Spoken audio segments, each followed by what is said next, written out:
Hola, damos inicio a la segunda parte de nuestro curso de Inducción al Cristianismo Bíblico.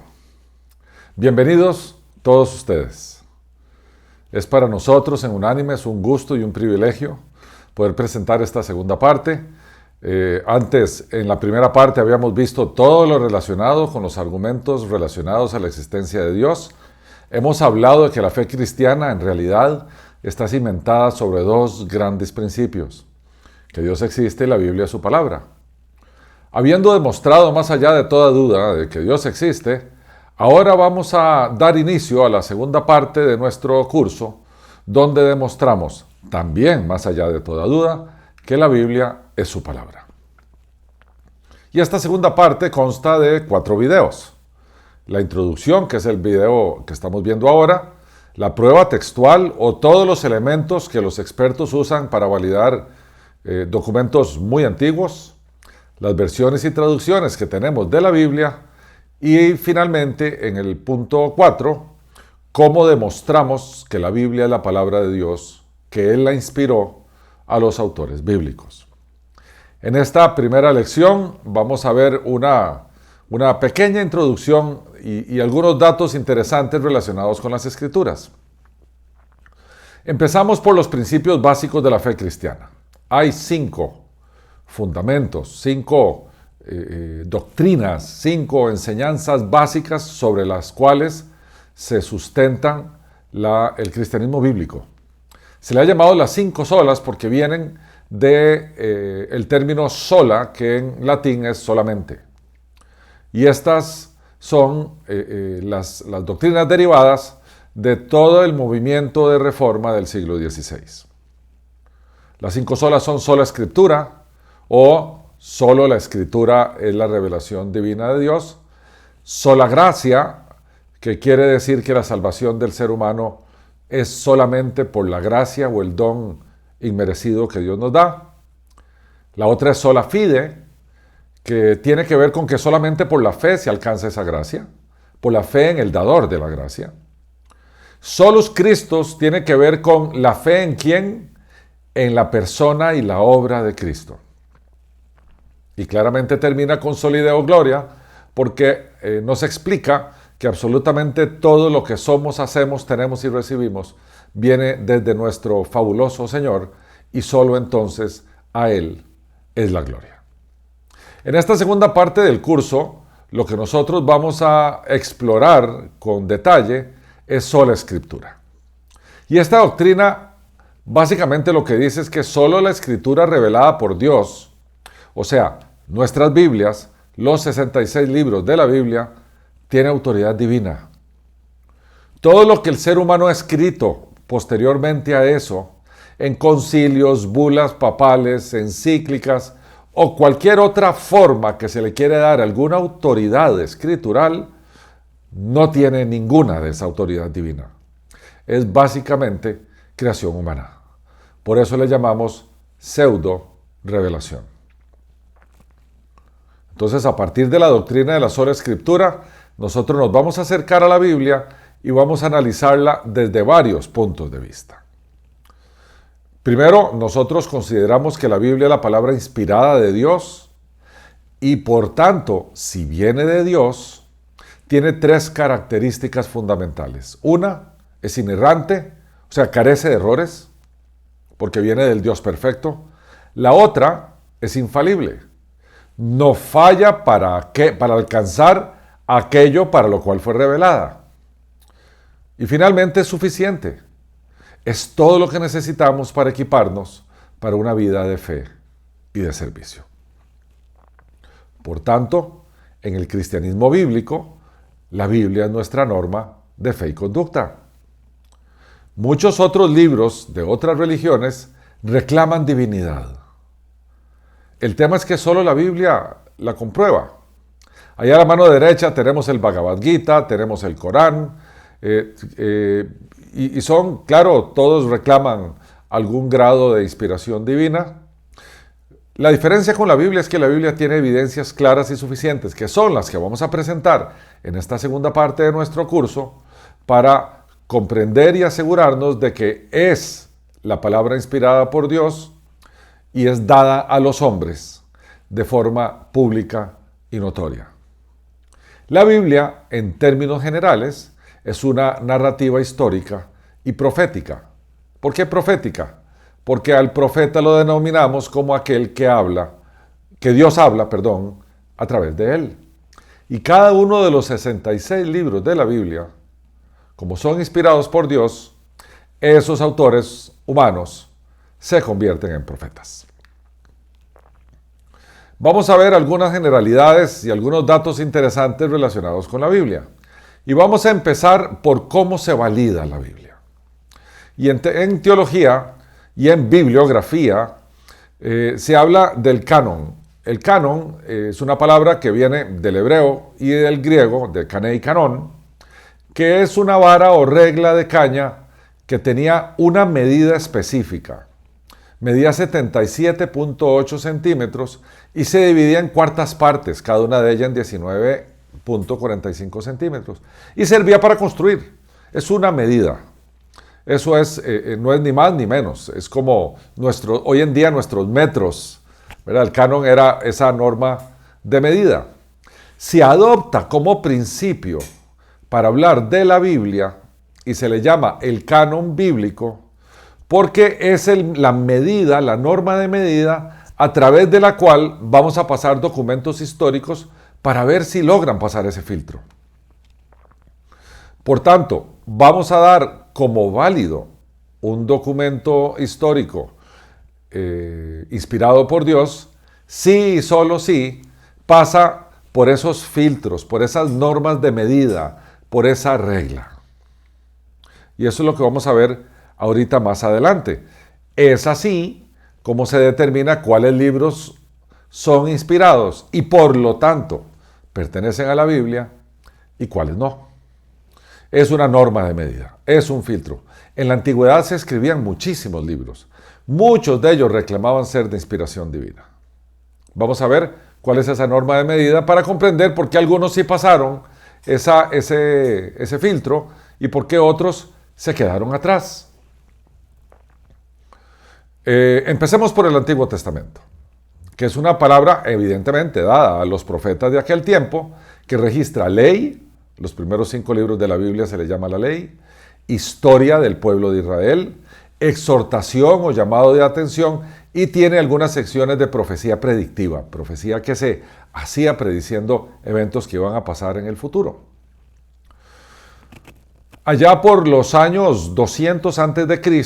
se generaron algunos libros en Alejandría, en Egipto, que después reclamaron ser de inspiración divina. Esos libros que se le denomina la apócrifa, o los libros deuterocanónicos, los libros posteriores al canon, son libros históricos, en efecto se escribieron en aquel tiempo, tienen algunas connotaciones religiosas, pero claramente cuando uno se acerca a ellos denotan que no son inspirados por Dios y por lo tanto no tienen el nivel de las escrituras hebreas que sí han pasado por el canon. Tanto es así que allá a finales del siglo II, el Talmud babilónico, ahorita lo vamos a explicar correctamente, fija el canon del Antiguo Testamento y enumera 24 libros según el orden y da nombres de los autores y es coincidente con algunas menciones de tales escritos por Esdras y Flavio Josefo, un fariseo que escribe por el Imperio Romano allá por el año 70-80 después de Cristo, que enumera todos estos libros, lo cual nos dice que para finales del siglo I, inicios del siglo II, ya se encontraba el canon del Antiguo Testamento cerrado. O sea, los libros que estaban ahí eran ellos. Allá por el año 100, en un sínodo o reunión en la ciudad de Yamnia, se juntaron los sabios judíos de la época porque ya había pasado la destrucción del templo de Jerusalén, allá en el año 70, y todos aquellos documentos se habían perdido.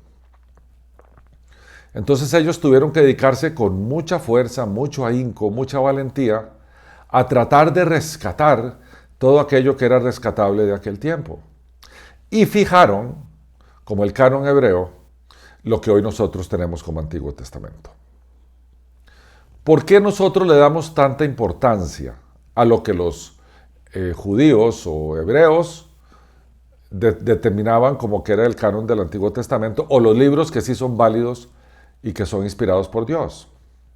Porque resulta que en el Nuevo Testamento se manifiesta que la palabra de Dios fue dada en custodia a Israel.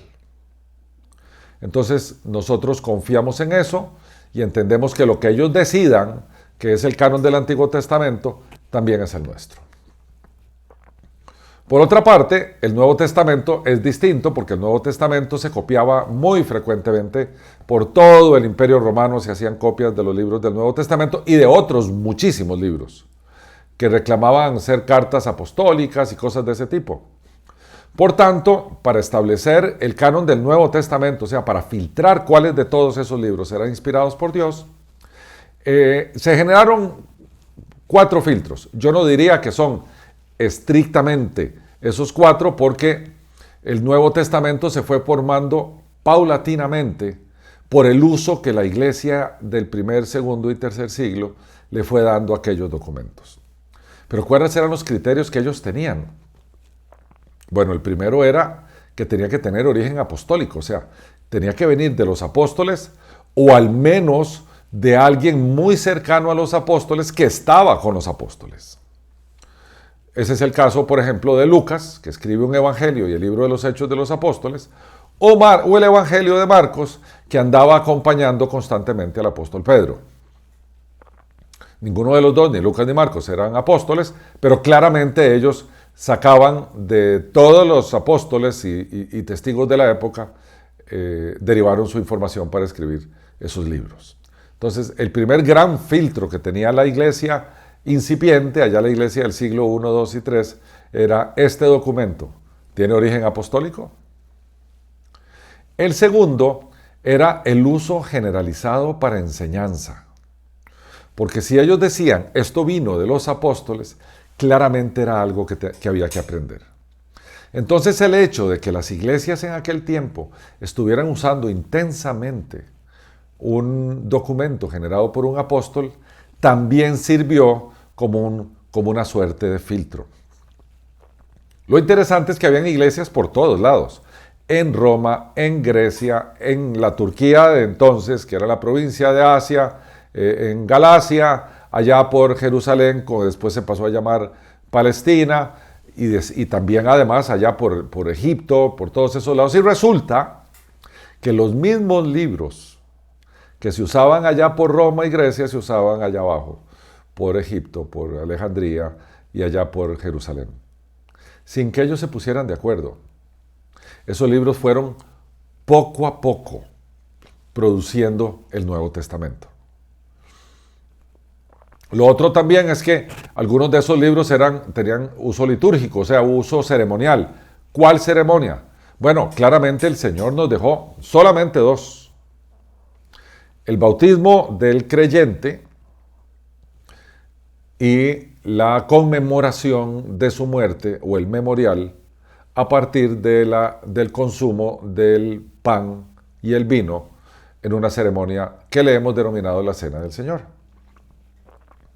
Basta que un libro haya sido de uso general para esas 2 ceremonias, para esas 2 liturgias, ya claramente se daba como validado. Y finalmente, un filtro que es en extremo importante, es la consistencia teológica. Ningún libro, porque Dios no se contradice, ningún nuevo libro que va a empezar a ser analizado para ver si es incluido en el canon, va a contradecir algo que los otros libros afirman. Y estamos hablando no solamente de Nuevo Testamento, sino también de Antiguo Testamento. Oficialmente, ya cuando se fueron juntando todos estos, se generó una primer lista, llamémosle así, que se le ha llamado el Canon Muratori por el tipo que descubrió los documentos que vienen registrados aquí. Se dice que fue compilado allá en el año 170 después de Cristo y estaban todos los libros del Nuevo Testamento, menos la carta a los Hebreos, la carta de Santiago y la tercera carta de Juan. Allá por el año 363 después de Cristo, el Concilio de la Odisea declaró que el Antiguo Testamento, tal y como se tenía, los 39 libros, y los 27 libros del Nuevo Testamento debían ser leídos en las iglesias. Esos 27 libros son los mismos que tenemos hoy. Años más tarde, allá por el año 393, en Hipona, en un concilio liderado por Agustín, y en el concilio de Cartago, también en el norte de África, en el año 397 después de Cristo, se confirman la autoridad de esos mismos 27 libros. Entonces hay un proceso muy extenso de validación del canon del Nuevo Testamento, o sea, esos 27 libros. Empezó en el siglo I y se fue dando en el transcurso del tiempo. No es que alguien decidió un día cuáles sí y cuáles no. Y tenemos algunas referencias de la iglesia temprana, tan temprana como del siglo I. Por ejemplo, Pedro, el apóstol Pedro, reconoció que los escritos de Pablo eran parte de las escrituras. Eso está detallado en la segunda carta que Pedro escribe, en el capítulo 3, versículos 15 y 16. Otros libros del Nuevo Testamento, como las cartas a Colosenses y Primera de Tesalonicenses, el apóstol decía, circulen esto por otras iglesias. Allá a finales del siglo I, Clemente de Roma menciona al menos 8 libros del Nuevo Testamento y en el año 115 Ignacio de Antioquía reconoce 7. El famoso obispo de Esmirna, Policarpo, que era un discípulo del apóstol Juan, reconoce 15 libros en el año 108. Después, en el año 185, Ireneo, un padre de la iglesia muy famoso, menciona 21, e Hipólito reconoce 22. A ver, estos son datos, que yo sé que son mucho dato y mucha cosa, pero mi intención al hablarles de todo esto es que vean que eso fue paulatinamente formándose y siendo reconocido. Esto no es una decisión de alguien, como algunos afirman. Este es un proceso que fue extenso por parte de toda la iglesia, llámese de todo el cuerpo de Cristo. ¿Cómo se fue reconociendo y adaptando poco a poco? Bueno, empezaron a enseñarse toda la teología que estaba en los libros que fueron aceptados sin discusión. Nadie dudaba de ellos. ¿Cuáles eran esos? El Cuaternión, o sea, los 4 evangelios, Mateo, Marcos, Lucas y Juan. El libro de los Hechos de los Apóstoles, escrito por Lucas, que habla de la historia de la iglesia temprana. Todas las epístolas de Pablo, las 13 cartas de Pablo. La primera carta de Juan y la primera de Pedro. A eso se le ha llamado el primer núcleo, que con eso arranca la formación del canon. Después, en una segunda ola, llamémosle así, que también se empieza a enseñar la teología que hay en estos libros, contamos con la carta o la epístola de Santiago, hermano de Jesús, la carta epístola de Judas, también hermano de Jesús, la segunda epístola de Pedro, que tuvo alguna discusión y después fue aceptada, y la segunda y tercera epístola de Juan, que también se incorporó en ese segundo núcleo. Y nos quedó para el tercer núcleo el libro de Hebreos, que no sabemos a ciencia cierta quién es su autor, y el libro del Apocalipsis, que en alguna época se decía que era Juan, pero no el apóstol, sino alguien más, pero después ya se vino a confirmar que era Juan el apóstol. Y ahí tenemos los 27 libros del Nuevo Testamento validados por un proceso muy extenso de parte de la iglesia primitiva. Ahora sí, como a vuelo de pájaro, por encimita, vamos a ver la estructura de la Biblia, de los 66 libros. El Antiguo Testamento tiene 39 libros, ahora los vamos a ver un poquito más de cerca, y el Nuevo Testamento tiene 27, para un total de 66 libros. Para facilidad de estudio y de lectura, los libros tienen algunas divisiones. Por ejemplo, los primeros 5 libros del Antiguo Testamento se le ha llamado la ley: el Génesis, el Éxodo, Levítico, Números y Deuteronomio. Después entramos en una fase histórica donde se nos narra la historia del pueblo de Israel y su relación con Dios.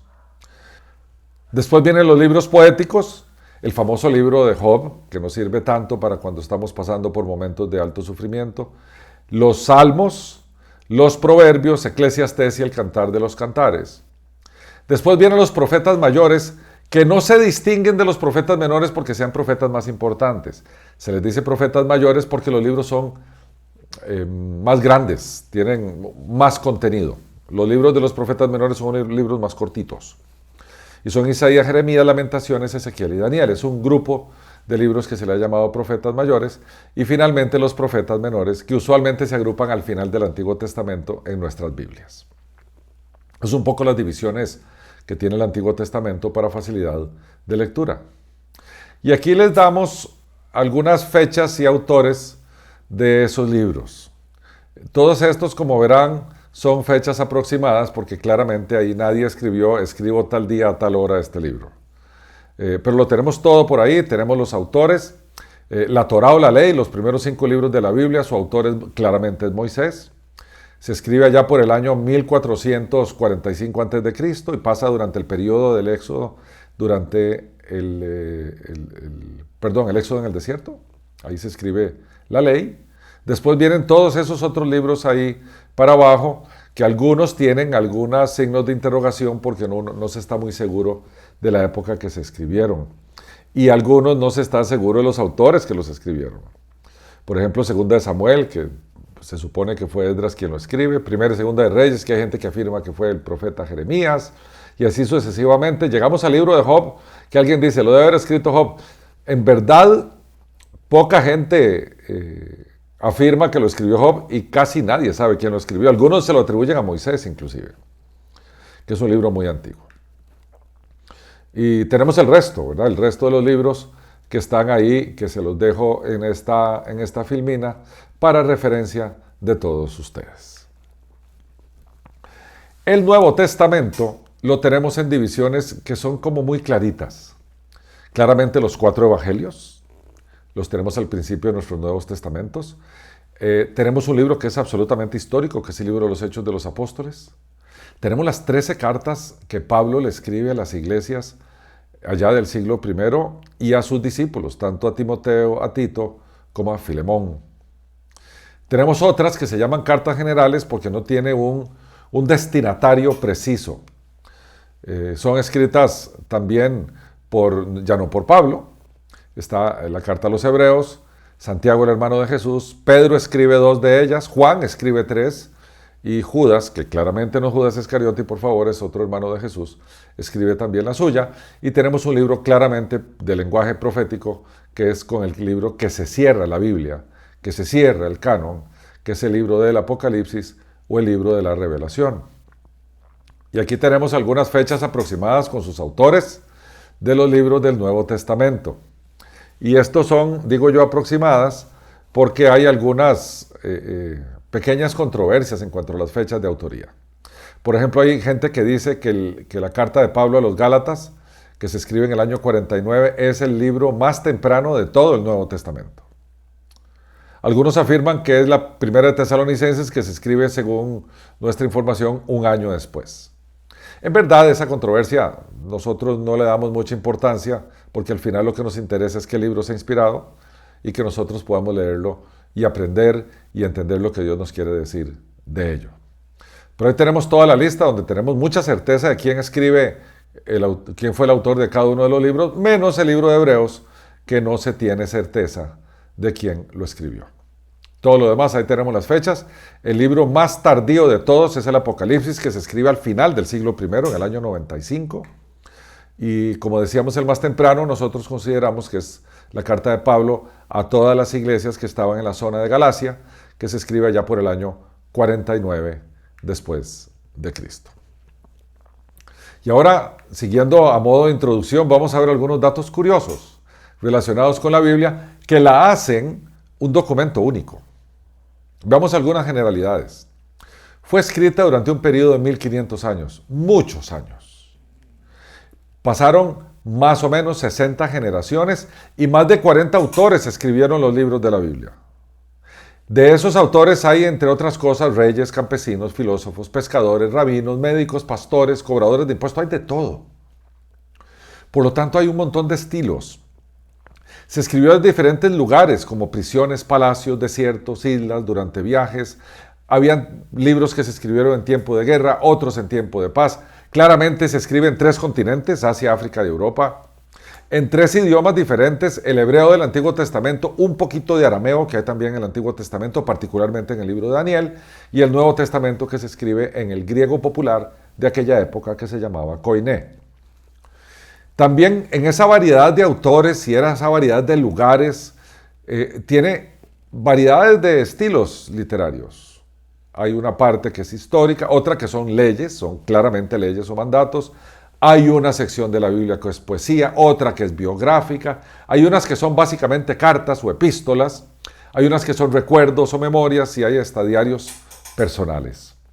Es tan particular la Biblia, porque en verdad es un conjunto de libros, no es un libro. De hecho, la palabra Biblia viene del griego biblión, que quiere decir libritos. Entonces, sí, es una compilación, es un rejuntado, por así decirlo, de libros inspirados por Dios a lo largo de 1500 años. Lo interesante es que durante todo ese periodo de tiempo, por esa variedad de autores, en esa variedad de idiomas y en esa variedad de estilos, se mantiene una unidad temática desde el Génesis hasta el Apocalipsis. O sea, desde el primer libro hasta el último libro encontramos un hilo conductor de toda la historia redentora del ser humano. Y eso, mis queridos hermanos y amigos, es imposible, porque es imposible poner de acuerdo a todas estas personas para que escriban algo. Otra particularidad, la Biblia es el libro de más circulación en la historia de la humanidad. Hace más de 30 años, hoy ya uno no sabe, la Sociedad Bíblica Británica publicaba una Biblia, cada 3 segundos, día y noche. Vean los números, son 20 copias por minuto, 1.200 copias por hora, 28.800 copias por día. A ver, son 10 millones y medio de copias por año. Hoy es más, hoy es mucho más. El primer libro que se publica en la imprenta de Gutenberg es la Biblia, en la versión Vulgata Latina. Y no hay un libro de mayor circulación, ni en tanta cantidad de idiomas, mayores traducciones en la historia del hombre, como la Biblia. No existe. La Biblia fue el primer libro en traducirse, dicho sea de paso. El Antiguo Testamento se tradujo del hebreo al griego allá por el año 250 a.C. Se le llama la Septuaginta porque un grupo de 70, dicen que eran 72, pero se le llama Septuaginta más por el nombre, tradujo el Antiguo Testamento del hebreo al griego. La Biblia es el libro más traducido de toda la historia de la literatura. Allá por el año 66, la Enciclopedia Británica consigna que la Biblia había aparecido en 240 idiomas y dialectos, y al menos uno o más libros habían aparecido en 739 idiomas adicionales, para un gran total de 979 idiomas. Dice uno, bueno, eso no la hace inspirada por Dios. No, pero la hace única. La hace única en su circulación, la hace única en su traducción y la hace única en su permanencia. Pese a que fue escrita originalmente en materiales perecederos, papiro, que tenía origen vegetal, y pergamino, que eran pieles de animales, se ha copiado y vuelto a copiar durante centenares de años hasta llegar a la invención de la prensa. Y no varió el contenido ni varió su estilo. Y a modo de anécdota, el famoso filósofo Voltaire, ateo, allá en el año 1778, decía que la Biblia no iba a durar más de 100 años. Que después de que él muriera, a los 100 años la Biblia dejaba de existir. Bueno, Voltaire murió. Pasaron más de 100 años y aquí está la Biblia. Lo más curioso es que 50 años después de que Voltaire muere, la Sociedad Bíblica de Génova usó la misma prensa en su casa para producir Biblias. Qué irónico.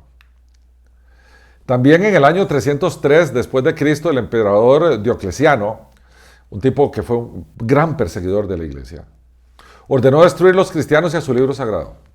Claramente no pudo. ¿Quién fue el emperador que lo siguió? Constantino, que 25 años más tarde ordenó que se prepararan 50 Biblias a expensas del gobierno romano. Uno dice, hay una mano protectora detrás de todo esto. Porque es el libro más perseguido, sin éxito. Entonces, como a modo de resumen, El Antiguo Testamento fue validado, 39 de sus libros fueron validados, el Nuevo Testamento fueron validados 27 de los suyos, la Biblia es el libro de mayor circulación de la historia, es el más traducido de la historia y es el más perseguido de la historia. Y todavía hoy, en el año 2025, tenemos la Biblia con nosotros. Eso la hace, mis queridos hermanos y amigos, un libro único. En nuestra siguiente lección vamos a ver la prueba textual. La prueba textual es una serie de pruebas y estándares que se le pasan a los manuscritos o a los documentos muy antiguos, como los documentos o las obras de los filósofos griegos y todos esos libros tan antiguos que se han ido perdiendo porque eran escritos en materiales perecederos, y entonces vamos recolectando copias que se han ido haciendo a lo largo de la historia. La prueba textual lo que hace es validar la autenticidad de esas copias y la similitud con los libros que las originaron. De hecho, las obras de Sócrates o de Aristóteles que tenemos en las bibliotecas universitarias, ninguna de ellas tiene el original nadie en sus manos. Son copias de copias de copias que se han ido validando a través de este método que se llama la prueba textual. Bueno, en nuestra siguiente lección vamos a aplicar la prueba textual a la Biblia. Mis queridos hermanos y amigos, mil gracias por su atención. Gracias por tomarse este ratito para aprender un poquito más de este curso de inducción al cristianismo bíblico en su sección La Biblia es su palabra. A todos ustedes, que nuestro Señor Jesucristo los bendiga abundantemente. Mil gracias.